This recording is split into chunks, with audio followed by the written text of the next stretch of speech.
dans le prochain épisode de Un si grand soleil.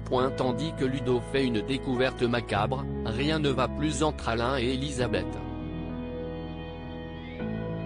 Attention, les paragraphes qui suivent contiennent des spoilers sur l'épisode d'Un si grand soleil diffusé demain soir sur France 2. Si vous ne voulez rien savoir, ne lisez pas ce qui suit. Mercredi 1er décembre dans Un si grand soleil. Ludo fait une découverte macabre sans nouvelles de Ludo depuis la veille. Noémie contacte Alice qui lui apprend qu'il a pris sa journée. Devant ces questions, l'ex-femme de Julien affirme ensuite qu'il n'y a pas de quoi s'inquiéter car cela lui arrive souvent. Seulement, la fermière craint que son petit ami ne lui réponde pas à cause de sa mère. Gênée, Alice esquive et promet de la rappeler si elle a de ses nouvelles. Pendant ce temps, Ariane rentre chez elle et découvre une lettre anonyme dans laquelle le maître chanteur lui réclame 2000 € en échange de son silence. Sans attendre, elle appelle Alix pour la tenir informée. Cette dernière lui apprend que d'autres clientes ont reçu des courriers similaires mais assure toutefois qu'elle continue de rechercher l'auteur. Ariane, qui se fiche que la terre entière soit au courant qu'elle se paie des escortes, indique alors à Alix qu'elle ne veut plus jamais entendre parler d'elle. Plus tard, Bertrand rencontre Alix et Claudine au cabinet pour signer les papiers du divorce. Contre toute attente, le quinquagénaire se montre particulièrement agréable avec son ex-femme. Surprise par son changement d'attitude soudain, Alix se demande s'il ne serait pas à l'origine des lettres anonymes. Non loin de là, Ludo envoie un message à Ariane pour lui parler. Malheureusement, la mère de Noémie lui fait savoir qu'elle n'a plus rien à lui dire. En parallèle, Raphaël rencontre Noémie qu'il n'a pas vue depuis l'enterrement de son père.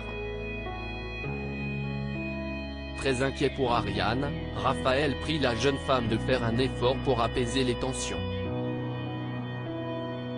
Après avoir accepté, elle le remercie chaleureusement d'être là pour sa mère.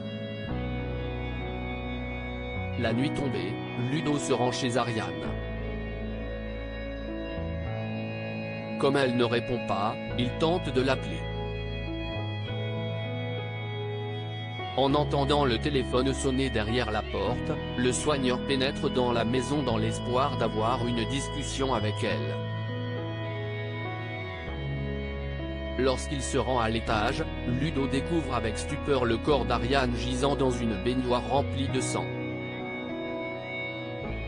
Rien ne va plus entre Alain et Elisabeth au petit déjeuner. Alain lit l'article de Lucille dans lequel elle précise que la tentative de suicide de Berthier ne serait pas uniquement imputable à sa situation professionnelle mais également à des problèmes personnels. Bien qu'Elisabeth affirme n'avoir jamais divulgué ces informations à la presse, Alain peine à la croire et ne peut masquer sa déception. Elisabeth confronte ensuite Guillaume qui reconnaît avoir agi dans son intérêt. Ce drame ayant des origines multiples et complexes, l'avocat a voulu montrer que ce n'était pas elle qui avait poussé son employé à vouloir mettre fin à ses jours. Tandis que la femme d'affaires lui fait remarquer qu'elle n'a pas besoin d'avoir recours à ce genre de bassesse pour prouver son innocence, Guillaume souligne que Berthier a tous les salariés de son côté et qu'il ne lui fera pas le moindre cadeau. En parallèle, Alex interroge Marion sur son mariage. Cette dernière avoue alors qu'elle a eu une aventure avec un autre homme il y a quelque temps mais ajoute qu'elle a mis fin à cette liaison lorsque son mari l'a découverte. De plus, elle explique que cette histoire leur a permis de poser leurs problèmes sur la table et de reconstruire leur couple. Quand le policier lui demande l'identité de son amant, Marion hésite. De son côté, Elisabeth reçoit un appel de Berthier qui lui reproche d'être à l'origine de l'article paru dans le Midi Libre.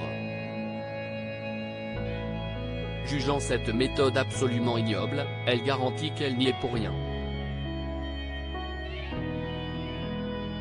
Berthier, qui est bouleversé, lance alors qu'il retire sa plainte et lui propose de s'entendre pour une rupture conventionnelle. En rentrant chez elle, Elisabeth rapporte à son compagnon l'échange qu'elle a eu avec Berrien. Malheureusement, Alain l'accuse d'être une manipulatrice. Elisabeth a beau jurer une fois de plus qu'elle n'a rien fait, une nouvelle dispute éclate. Las de ces tensions depuis plusieurs jours, Alain décide donc de passer la nuit chez Jeannette et Clément. Le soir venu, Arthur rejoint sa grand-mère au bord de la piscine. Les larmes aux yeux, Elisabeth lui confie combien elle est fatiguée de devoir tout affronter seule. Après l'avoir prise dans ses bras, Arthur certifie qu'il ne la laissera pas tomber.